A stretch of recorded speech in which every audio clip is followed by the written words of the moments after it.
ઓમ સ્વામિનારાયણાય નમઃ.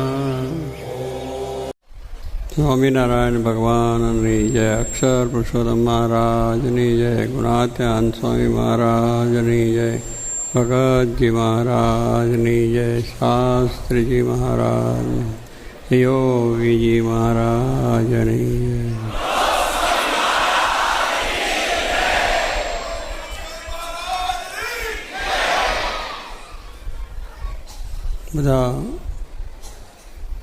આપણે બધા જે અહીંયા આવ્યા છીએ ભગવાન સંતને રાજી કરવા માટે, અને એ કેમ કરીને રાજી થાય એવો દરેકને સંકલ્પ છે, દૃઢાવ પણ છે. પણ સાથે સાથે થોડા સ્વભાવો હોય છે એટલે કરીને કેટલુંક મુશ્કેલીઓ પણ થાય છે. રાજી કરવા માટે પણ તાન છે, બધું કરવું સારું છે. અને આ બધા પ્રશ્નોનું સમાધાન આપણને ઘણા વખત મળ્યું છે, અને વચનામાં મળ્યું છે, વાતોમાં મળ્યું છે, ભગવાન એમના જીવન ચરિત્રોમાંથી મળે છે. એક એક જીવન ચરિત્ર તમે વાંચો, મહારાજનું વાંચો, ગુણાતીતાન સ્વામીનું વાંચો, ભગતજી મહારાજ, શાસ્ત્રીમાં યોગીજી મહારાજનું. આ જીવન ચરિત્રની અંદર ઘણા જે પ્રશ્નો થયા છે એમાં ભગતજી મહારાજ કેમ વર્ત્યા, શાસ્ત્રીજી મહારાજ કેમ વર્ત્યા, અને જોગી મહારાજ અને શ્રીજી મહારાજ સાક્ષાત પૂર્ણ પુરુષોત્તમ, એ પણ કેવી રીતે, કયા પ્રસંગે કેવી રીતે પોતાએ કાર્ય કર્યું છે, ને એની અંદર પણ કેટલી સરળતા, બીજું ત્રીજું. તો એ બધું આપણે વાંચવાનું છે. વાંચીને દૃઢાવ કરો અને એમાંથી સમજણ આવે તો કાંઈ પ્રશ્નોની પૂછવાની જરૂર રહેશે નહીં. આ બધા પ્રશ્નોની કોઈ જરૂર નથી. એ વાંચી લો ને એમાં જીવમાં ઉતારો એટલે થઈ રહ્યું. આ તો અમે કહ્યું કઈ વાર, મહારાજ પોતે કહે છે કે અમે કહ્યું કઈ વાર ને તમે સાંભળ્યું 100 વાર, પણ કામ પડે ઉર નથી રહેતો વિચાર. હવે આપણે જ્યારે એવું હોય ત્યારે મિયા ફસકું થઈ જાય, એ ના થવું જોઈએ. એ લોકો થયા નથી અને આપણને સુખ ને સુખ આપ્યું છે. એમના વિચાર બધા ગમે તે આપણે એની પાસે ઘણી રીતે આપણા સ્વભાવનું એ હશે તો પણ સ્વભાવને સહન કર્યા છે. આપણું કેમ આપણને આગળ લેવા એ એમનો ધ્યેય. કેમ કરીને આપણું સારું થાય, રૂડું થાય, આપણી ભૂલોને પણ માફ કરે છે. આ બધું કરે છે, છતાં પાછો આપણો પ્રશ્ન એને ઊભો રહે કે કેમ કરવું. તો એને અહીંયા પાછા ગાંચીનો બળદ્યો ફરતો ફરતો તે ઠેકાણે એને ઊભો રહ્યો. એને કંઈ આગળ રસ્તો મળ્યો જ નહીં. એટલે કહ્યું મહારાજે બધા જ પ્રશ્નો ઉત્તર આપણને આપ્યા છે. વચનાવત સારી રીતે વાંચો, એમાં બધા પ્રશ્નોના ખુલાસા આપણને મળી જાય છે. આપણે મુમુક્ષુ છે એને મળશે, મુમુક્ષુ નથી એને નથી મળવાના. ખપવાળાની વાત છે, ખોડીને ખોડ્યું ખરા ખપવાળાની વાત. જેને ખપ છે એને આ વાત સમજાશે, એને આ સત્સંગ દઢ થશે અને એનું કલ્યાણ થશે. પણ બધી વખત કરતાં પ્રશ્નો આવે એનું પણ નિરાકરણ આપણે જ કરવાનું છે. કે સ્વામીને સંભાળીને મોટા એમને આવો પ્રશ્ન આવ્યો, એમને કેમ થયું, એનો જ વિચાર આપણે કરવો પડે. પણ આપણે આપણી રીતે પછી કરીએ એટલે આપણને એ થઈ જાય. જોગી મહારાજ કહેતા કે કામ કરવામાં બીજું ત્રીજું છે, પણ જોગી મહારાજ એટલા સરળ હતા. પોતે બહુ આમ તો આપણે કહીએ છીએ કે એટલી બધી એમની સમૃદ્ધિ કહેવાય, એને બધી રીતે સંપૂર્ણ. પણ કોઈ વાતનો આગ્રહ ના થાય, પોતે કોઈ જાતનો આગ્રહ ન રાખે. દરેક કામની અંદર સરળતા અને દરેકનો મહિમા, દરેકનો જ મહિમા, નાનો હોય મોટો હોય ગમે તે હોય તો મહિમા. ટપાલીને પણ ટપાલી સાહેબ કહે. હવે ટપાલીને શું સાહેબ કહેવાનું છે, પણ એવું માનવાચકથી બોલાવે. દરેકને પ્રત્યે એવી વસ્તુ, એમને માટે કોઈ બોલી ગયા હોય તો એને પ્રત્યે રાગદ્વેષ નહીં, એની સાથે આંટી રીસ પણ નહીં. કે આંટી રાખીને પછી આપણે શું થાય, કામ ના થાય, આંટી રાખી મૂકે અને આંટી આવીને પછી કોક દાડો એને ગામ લે. એ વાત સાંભળીને પછી અંદર રાખી મૂકે અને આ થાય. પણ એ જે સરળતા જોગી મારે કે એવું કોઈના પ્રત્યેનું કંઈ રાગ નહીં, દ્વેષ નહીં, કંઈ નહીં. અને કેમ કરીને બધાને આ કલ્યાણને માર્ગે આગળ વધે એટલો જ પોતાને દેવરો. અને પોતે કહેતા કે કટ્ટ વરી જવું, હવે આમ કાટખૂણે માણસોને કટ વરવું બહુ કઠિન છે ને, કારણ જરા આમ લાંબો રન લેવો પડે વરવું હોય તો, એટલે કરવો પડે. પણ જોગીમાં કે કટ એટલે આપણે જે નિર્ણય કરીને બેઠા હોય ને આપણે જે આમ દુરાગ્રહની આમ થવું જોઈએ, પણ એ વખતે કે આમ બધાનો વિચાર આવ્યો કટ તો કટ વરી જવાનું, પતી ગયું, કોઈ માથાકૂટ જ નથી. પણ મારો કક્કો સાચો છે અને હું જ કરવું એ છે બરો છે, એટલે પછી એ થાય છે. એટલે આ સમજવાનું છે એક જ કે તમે સમજી રાખશો તો કંઈ વાંધો નથી. આપણી ઘરની વાતો છે જ, પણ દરરોજ સ્વામી કહે છે પેલું તાજું કરવું પડે. એક વસ્તુ છે કે વાસણને સાફ કરવું પડે, કે કપડાંને સાફ કરવું પડે છે, ઘરને સાફ કરવું પડે છે. આ બધી વસ્તુને સાફ કરવું, કારણ કે આપણે આ જગતના જીવ છે એટલે ધૂળ ચડી જાય છે, અને ધૂળ ચડે છે એટલે પાછું આવું બધું પ્રશ્નો થાય છે. પણ એને અખંડ જાનપણે રૂપે એ જો રહ્યા છે જોગી મહારાજ, શાસ્ત્રી મહારાજ, એ કેવા ભક્તો બધા અખંડ જાનપણે રૂપ દરવાજે. મહારાજે છેલ્લા 9માં કહ્યું છે કે દરેકે અખંડ જાનપણા રૂપ દરવાજે રહેવું.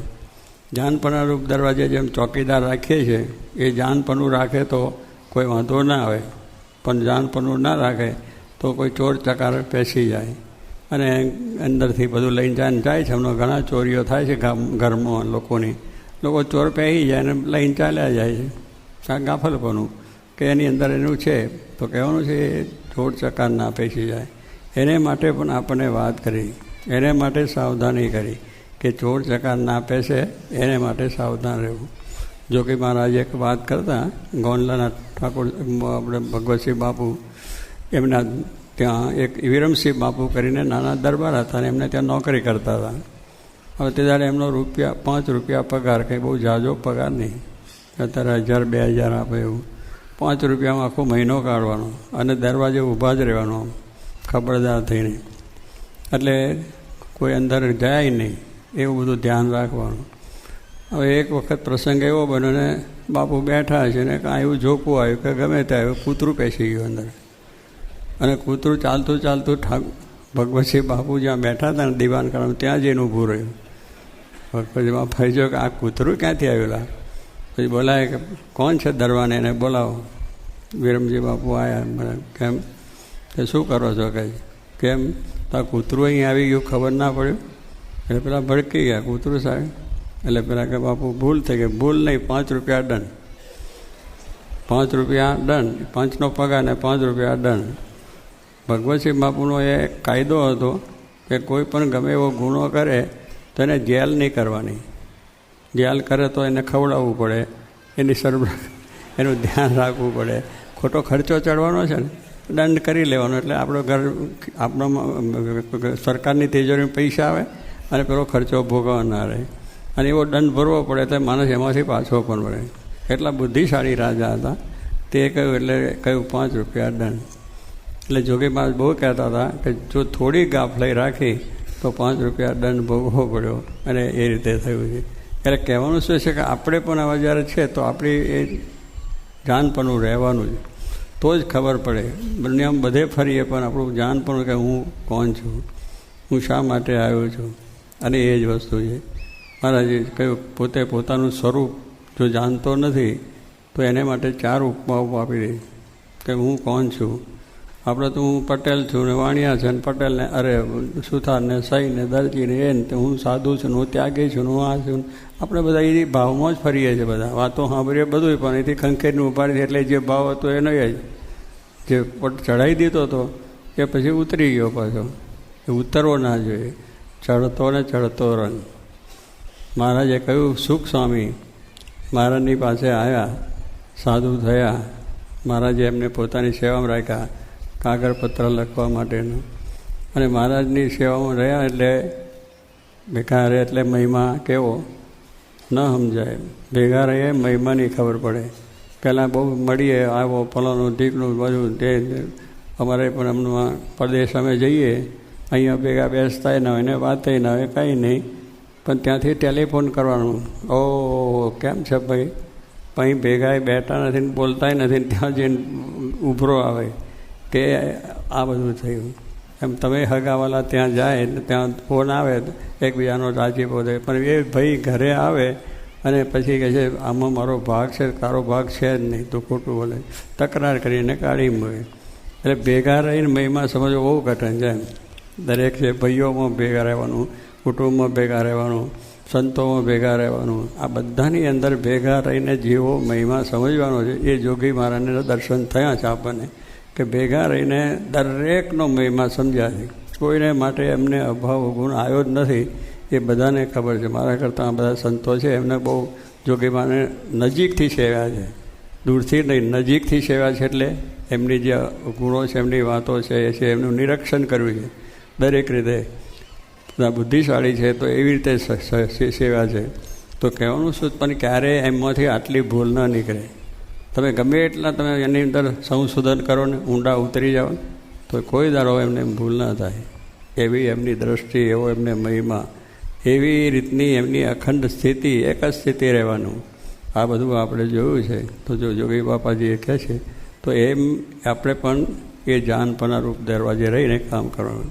એટલે જોગી મહારાજને જો આપણે જોયા પછી આપણે બધો વિચાર કરવાનો કે શાસ્ત્રી મહારાજને સેવા છે, બધા ઘણા છે પુરુષો, એમને પણ સેવા છે. એમને પણ આવા બધા પ્રશ્નો આવ્યા છે, પણ બે પ્રશ્નોની અંદર એકદમ મહારાજને સંભાળીને સરળતાથી પોતાનું કરે. પણ આ ફલાનો આવો ઢીકનો આવો કશું નહીં. એટલે એ વસ્તુ છે કે આપણે પહેલું આપણું જોવાનું છે. આપણે આવ્યા છે તો આપણે પહેલું આપણું જોવો કે મારામાં કંઈ ખામી છે, દરરોજ જોવાનું. ગજવામાં કંઈ છે, માથામાં કંઈ છે, મોઢામાં કંઈ છે, કયા કપડામાં બધું જોવું જોઈએ દરરોજ કે મારામાં કંઈ ખામી છે.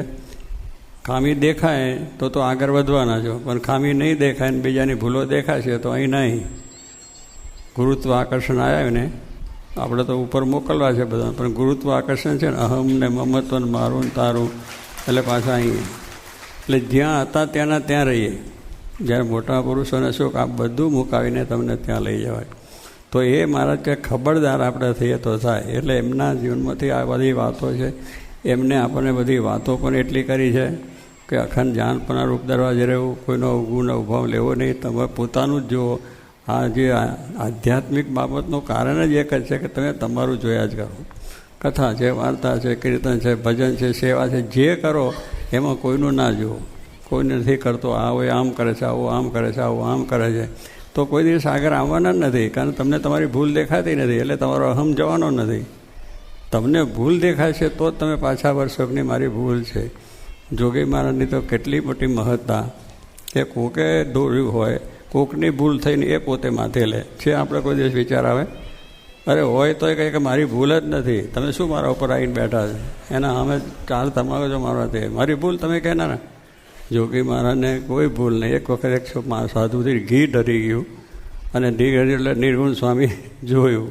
નિર્ગુણ સ્વામી તો જરા આકરા હતા, એટલે સાહેબ ગમે એને ખકડાઈ નાખે. તો જોગી મહારાજે જોયું કે આ સાધુને ભૂલ તો થઈ ગઈ છે, ઘી ઢળી ગયું છે. એટલે પછી બિચારાના જોગી સ્વામી વાત કરી દે અને જરા વળશે ધકશે તો જોગીભાઈ હાથ ધોળીને કહીશ મારાથી ડરી ગયું છે, કહેવાય આપણાથી? ના ના સ્વામી, મેં ઢોળ્યું હોય તો એ કંઈ મારાથી જ નથી, આ પહેલાં એ ઢોળ્યું છે, આપણે પહેલાંના ઉપર ઢોળી દઈએ. સ્વામીએ એમની ભૂલ નથી છતાં લીધું. આ આપણું કરવાનું છે. બધી વાતો કરીને આપણામાં આ વસ્તુ જો આવશે તો કોઈ જાતનો વાંધો નથી. અને આપણે ભેટમ બેટા ને તો સ્વામી કહે છેટમ છેટા. એટલે આપણે પાસે બધી વાતો છે, એમના જીવન ચરિત્રો પણ છે, એમને કહેલા બધા પ્રસંગો પણ છે. દરેક વસ્તુ આપણી પાસે છે મહારાજથી અત્યાર સુધીની. એને જોઈ વાંચીને કરવા પ્રયત્ન કરો. બસ પ્રયત્ન નથી થતો, ભૂલ આપણે પછી બધાના ઉપર ઢળી પડીએ છીએ કે આપણાની અંદર પણ મહારાજને રાજી કરવા માટે આપણી જે ભૂલો છે એને કાઢવી છે, અને જે કંઈ દોષો છે કાઢવા છે. બીજાના છે એ આપણે જોવા નથી, અને દરરોજ ભગવાનને સંભાળીને આપણું કર્તવ્ય જો કરતા રહીશું તો આપણને કોઈ વાંધો આવશે નહીં. અને શાંતિ શાંતિને શાંતિ. સહજાન સ્વામી મહારાજ. સ્વામિનારાયણ સ્વામીએ વાત કરી છે, આ કારખાના જો 1 વર્ષના કરીએ તો 2 વર્ષના ઊભા થાય, ને 2 વર્ષના કરીએ તો 4 વર્ષના ઊભા થાય એમ છે. ને સૌ મંડીએ તો જૂનાગઢથી વડતાલ સુધી સડક બાંધી દઈએ, તે છાંયડે ચાલ્યા જઈએ, તે તડકો જ ન લાગે, પણ વાતું કરવાનું ને સમજવાનું છે તે રહી જાય. ને ભગવાન વિના તો આત્મજ્ઞાન, વૈરાગ્ય ને ધર્મ એ સર્વે અભદ્ર છે, કોઈ કલ્યાણ કરતા નથી. સ્વામિનારાયણ સ્વામીએ વાત કરી છે, કાં તો અષ્ટાંગ યોગ ને કાં તો રોગ, તે વિના અંતરનો મેલ જાય નહીં. તે ઉપર એક ભક્તનું દ્રષ્ટાંત દીધું, જે રોગ આવી ગયો તે પછી સારું થયું. સ્વામિનારાયણ હરે સ્વામીએ વાત કરી, જે કોઈક મરે ત્યારે કાંઈક થડકો થાય ને પછી આ લોકમાં પદાર્થ, મનુષ્ય, રૂપિયા એ આદિકને દેખે તે પાછું ભૂલી જાય, ને જે જ્ઞાની હોય તેને તો નિરંતર એમ વર્તે ને આજ્ઞા પાળવી પણ લોપવી નહીં. તે આજ્ઞા મુખ્યપણે તો ધર્મામૃત, શિક્ષાપત્રી ને નિષ્કામ શુદ્ધિ એ 3 ગ્રંથ પ્રમાણે વર્તવું, ને મોટાનો સમાગમ કરવો ને સેવા કરવાનું કહે છે. તે સર્વમાં મુખ્ય સેવા તે શું? જે મોટા એકાંતિકની અનુવૃત્તિ મન કર્મ વચને રાખવી, એવી બીજી કોઈ સેવા નથી. સ્વામિનારાયણ હરે સ્વામીએ વાત કરી, જે બીજાને તો કામ પીડતો નથી ને મને એકલાને પીડે છે, અને બીજાને વિશે તો એકે દોષ નથી, મારે વિશે જ છે એમ ન સમજે ને બીજાના જોવા માંડે તો પણ ભૂંડું થાય. સ્વામિનારાયણ હરે સ્વામીએ વાત કરી, જે હરિશંકરભાઈએ પૂછ્યું, જે લોકમાં તો આપણને એમ કહે છે, જે એ તો નિંદા બહુ કરે છે ને જૂઠું બોલે છે, માટે અકલ્યાણ થશે, તેનું કેમ સમજવું? ત્યારે સ્વામીએ કહ્યું, જે જૂઠું બોલે તો સામું કલ્યાણ થાય છે ને એ તો ભગવાનની જુક્તિ છે. તે ઉપર વાત કરી, જે રામાનંદ સ્વામીએ સંન્યાસીને પૂછ્યું, જે વેદ કેટલા? ત્યારે સંન્યાસી કહે 4. પછી રામાનંદ સ્વામી કહે, બ્રહ્મજ્ઞને 5મો વેદ ગયો છે તે હું છું. એમ સાચી વાત કરી. તેથી સંન્યાસી જાતા રહ્યા, અને મહારાજે જુક્તિ કરી તો બધી પૃથ્વીમાં સત્સંગ થયો. ને રામાનંદ સ્વામી ગયા પછી વ્યાપકાનંદ સ્વામી વગેરેને જુક્તિથી પોતાનું સ્વરૂપ ઓળખાવી સત્સંગમાં રાખ્યા. સ્વામિનારાયણ હરે સ્વામીએ વાત કરી, જે ભગવાનની સ્મૃતિ રાખવી એ સર્વથી અધિક છે, ને ભગવાન તો આપણા જીવમાં બેઠા જ છે. તે દેહ મૂકવા સમયે દેખાય છે ને સ્મૃતિ રહે, તે તો સર્વ સાધનના અંતને પામ્યા. તે ઉપર ભરતજીની વાત કરી. સ્વામિનારાયણ હરે સ્વામીએ વાત કરી, જે સ્વામીને ભોગવવાના જે પદાર્થ તે સેવક ન ભોગવે. તે જ્યારે રામચંદ્રજી ધરતીએ સૂતા ત્યારે ભરતજી એક હાથ ધરતીને ખોદીને સૂવે, ને શિવજી પણ ભગવાનને ભોગવવાના પદાર્થ પોતે નથી ભોગવતા. ને સંગનો ભેદ કયો, જે એક ઉખેડે અને એક ચોંટાડે. સ્વામિનારાયણ હરે સ્વામીએ વાત કરી, જે ઓહો, એક સમર્થ થકા ઝરણા કરવી એ બહુ મોટી વાત છે. કેમ? જે કાંઈ ન હોય ને તેને કહે તો ઠીક, પણ સર્વે વાત હોય ને કહેશે, જે તમને કાંઈ આવડતું નથી. એ તો ભગવાન ને એના સાધુથી જ ઝરણા થાય, પણ બીજાથી ન થાય. માટે આપણને કાંઈ નથી આવડતું એમ કહે તો પણ શું? ને સર્વ વાત તમમાં જ છે એમ કહે તો પણ શું? આમ કહે જાતું નહીં રહે ને આમ કહે આવી નહીં જાય. મરને થોડું કરવું પણ હુંહાટો ન કરવો. અને જાજુ કરે તો મહિનો ધારણા પારણા કરે, પછી જ્યારે જ્ઞાન વાણું ખાવા માંડે ત્યારે 3 ટાણા ખાય. એ વાતમાં માલ નહીં. 12 માસ એમને એમ જમવું, નીકર 1 કોળિયો ઓછું જમવું, તે સત્વગુણી તપ છે. ને 1 મહિનો ઓલું કરે, તેમાં પારણાને દી ધરાઈ રહ્યા, પછી 8 કોળિયા વધુ ભરવા, એ તમોગુણી તપ છે. માટે અતિ સર્વત્ર વર્જયેત. તે અતિ ઊંઘવું નહીં, અતિ ખાવું નહીં, અતિ ભક્તિ કરવી નહીં. સર્વે સાધારણ જ્ઞાને કરીને કરવું તો ઝાઝુ માને છે. 3 જણ જળમાં બેસી રહેતા, તે લોહી નીકળતું. તેને પણ મહારાજ કહેતા, જે ઘોડો બેસવા મળે તે સારું કાઢો છો. એમ મહારાજ વઢતા, માટે હુંહાટો મહારાજને નથી ગમતો એમ કહ્યું. હરે સ્વામીએ વાત કરી, જે પાપીની સોબતમાં તો ભગવાન ભૂલી જવાય. તે જેમ સૂર્ય આગળ વાલખીલ ઋષિ પાછે પગે ચાલ્યા જાય છે, એમ મુને ભગવાન અખંડ દેખાતા, પણ એક પ્રતિપક્ષીને પાછા પાડવા સારું વાત કરી તે બારી મૂર્તિ ભૂલી ગયા. પછી પાછી માય દેખાણી.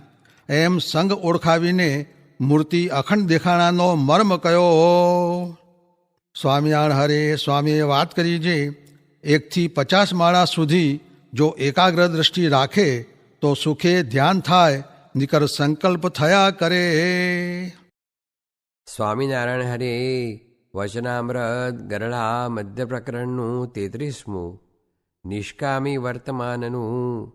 સ્વામિનારાયણ હરે સંવત 1880 શ્રાવણવદી 13ને દિવસ સ્વામી શ્રી સહજાનંદજી મહારાજ શ્રી ગરડા મધ્યે દાદા ખાચરના દરબારમાં પોતાને ઉતારે ઢોલિયા ઉપર ગાદી તકિયા નંખાવીને વિરાજમાન હતા ને સર્વ શ્વેત વસ્ત્ર ધારણ કર્યા હતા અને પોતાના મુખારવિંદની આગળ મુનિ તથા દેશ દેશના હરિભક્તની સભા ભરાઈને બેઠી હતી.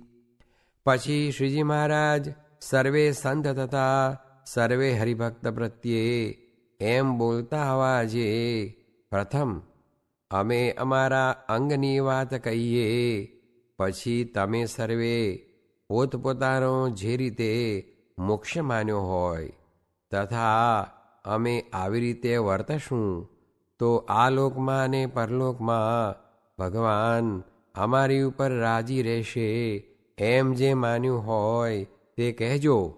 એમ સર્વેને કહીને પછી શ્રીજી મહારાજે પોતાના અંગની વાત કહેવા માંડી છે.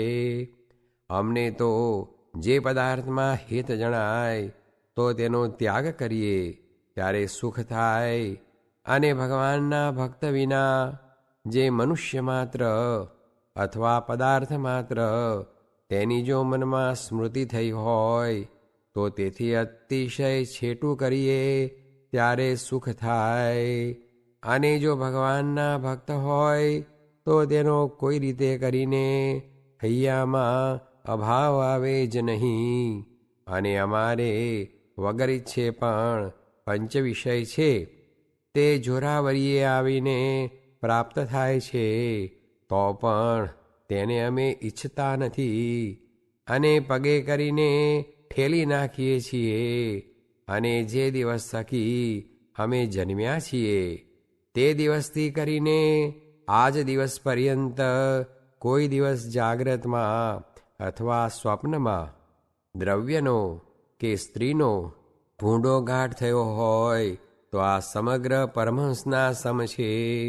અને એવી રીતે અમે સદાય નિર્દોષપણે છીએ ને જે અમારે વિશે દોષ બુદ્ધિ કરશે તો તેને જાગ્રતમાં તથા સ્વપ્નમાં ભૂંડા ઘાટ થશે ને તેને દેહ મૂક્યા સમયે બહુ કષ્ટ થશે.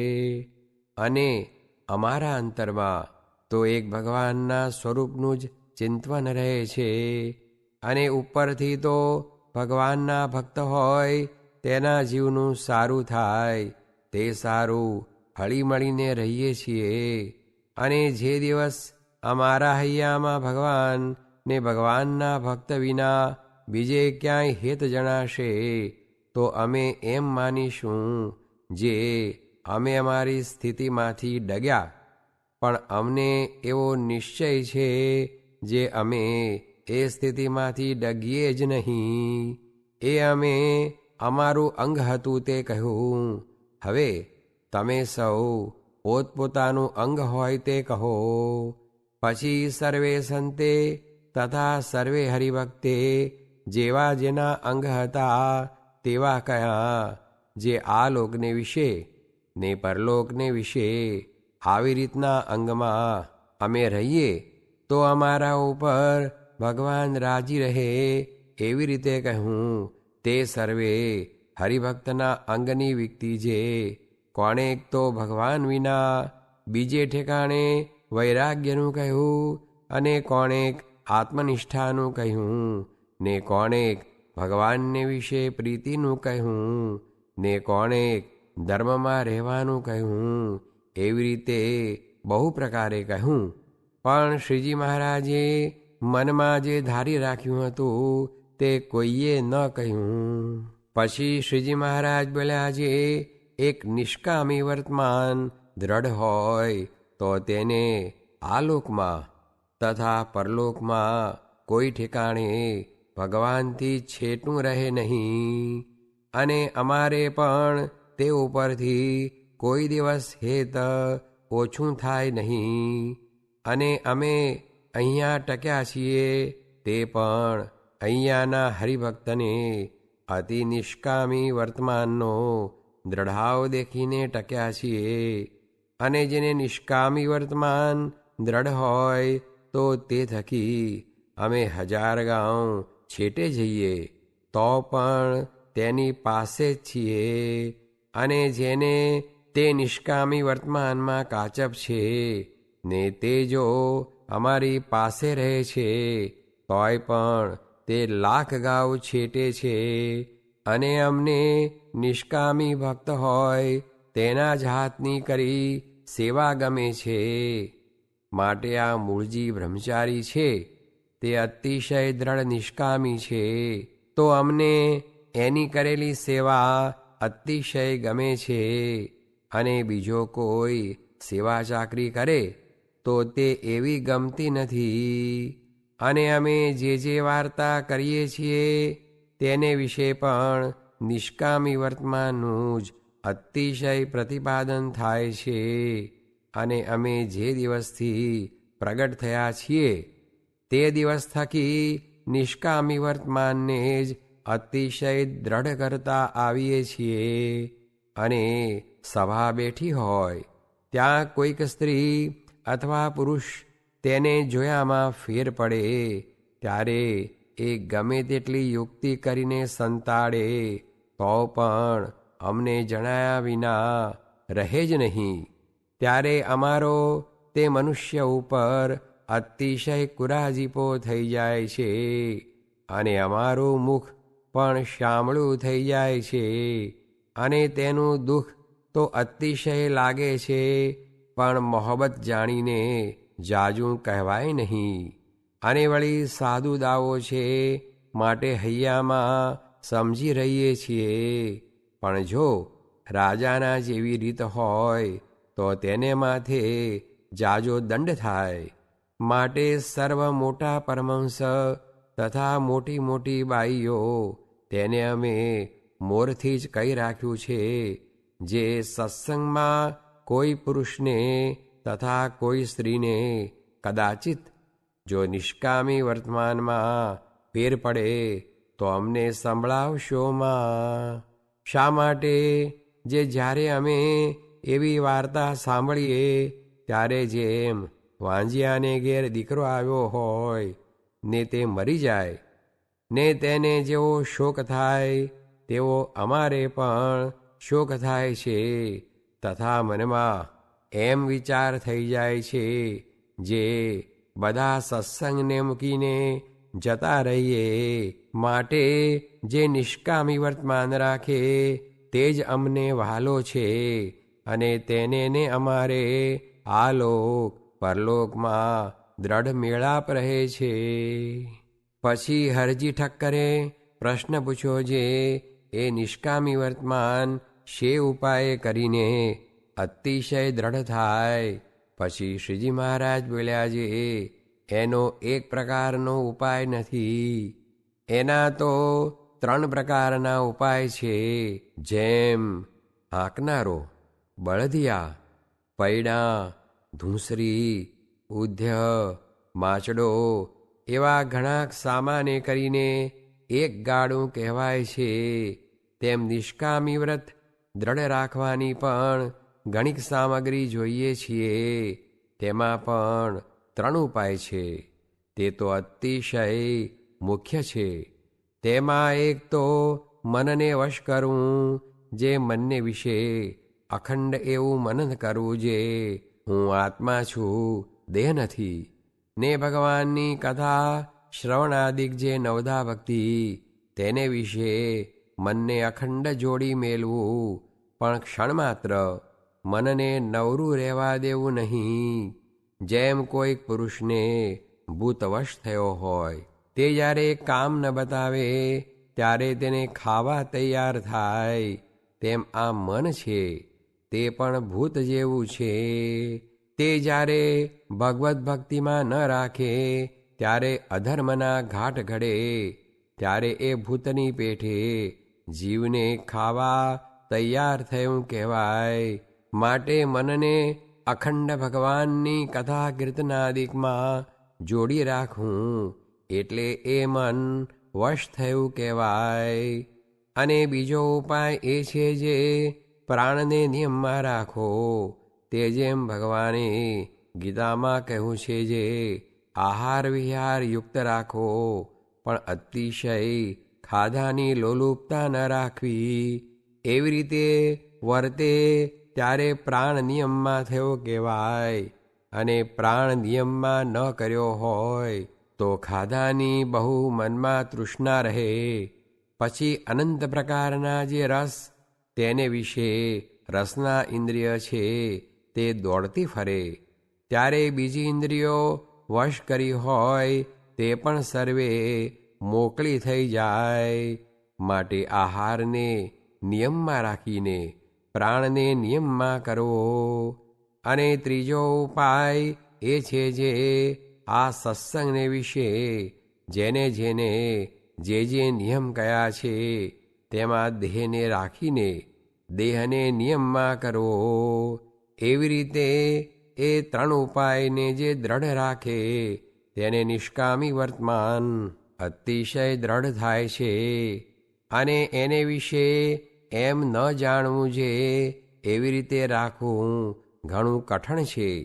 કેમ જે સાધુ જ હોય તેને તો એમ રાખવું કાંઈ કઠણ છે નહીં.